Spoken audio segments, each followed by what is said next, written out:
আসসালামু আলাইকুম, হ্যালো সবার, কি অবস্থা? এদিন ছিল আমাদের একটা ইফতারির দাওয়াত। আর এই ইফতারির দাওয়াতটা ছিল আমাদের আন্টির বাসায়, মানে আমার ছোট আন্টি এবং মেজ আন্টির বাসায়। তো সকাল সকাল এই কারণে আমরা রেডি হয়ে চলে যাই আন্টির বাসায়। আর আমি আর আমার বোন একসাথে গিয়েছিলাম সকালের দিকে। তো একটা রিক্সাতে করে সোজা চলে আসি আমরা আন্টির বাসার সামনে। আর আন্টির বাসায় যাওয়ার পর দরজা খুলেই জাস্ট বাবুকে ডাক দিয়েছিলাম যে মনা। আর এই ডাক শুনে তো সে পুরো পাগল হয়ে গেছে। সে ওই টাইমে আসলে গোসল করতেছিল, বাট তারপরেও সে পাগল হয়ে গেছে। আর এই যে শুনলেন কে, এই কে শব্দটা কিন্তু সেই বলতেছে যে কে। একটু আগে আমি যে তাকে ডেকেছি এই কারণেই সে বারবার বলতেছে কে আসছে, মানে সে বুঝছে যে আমি আসছি। আর এই যে গোসল করেই সে সোজা চলে আসছে আমার কাছে। আর এই দেখেন কি করে, মানে আমাকে পেয়ে সে খুশিতে পুরো পাগল হয়ে গেছে।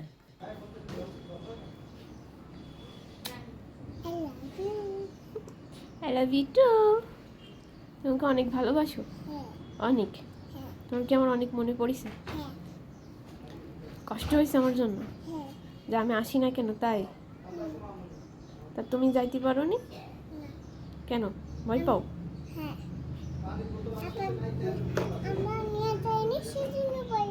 আবার নিয়ে যায়নি সেজন্য ভয় পাও? এখন কি তুমি খুশি? অনেক। হ্যাঁ, মেকআপ করছি। মেকআপ নিবা?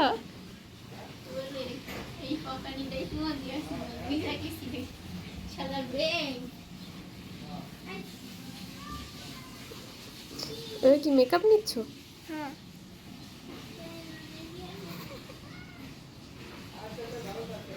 হয়েছে মেকআপ? হ্যাঁ, কত সুন্দর।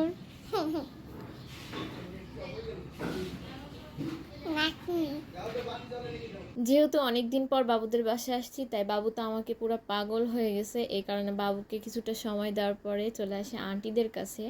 আর এই তো আন্টিদের কাছে এসে দেখি আমার ছোট আন্টি বুড়িন্দা বানাচ্ছিল। আর এটা তার ফার্স্ট টাইম। দেখতে যেমনই হোক না কেন, টেস্ট কিন্তু 100তে 100 ছিল। আর এদিকে আমি আলুর চপের জন্য আলু ছিলে নিচ্ছিলাম। আর এই যে সব কাজের ভিতর বাহাত না ঢুকালে তো আমার বাবুর হয়ই না, বাবুর প্রত্যেকটা কাজের ভিতর বাহাত ঢুকাতেই হবে।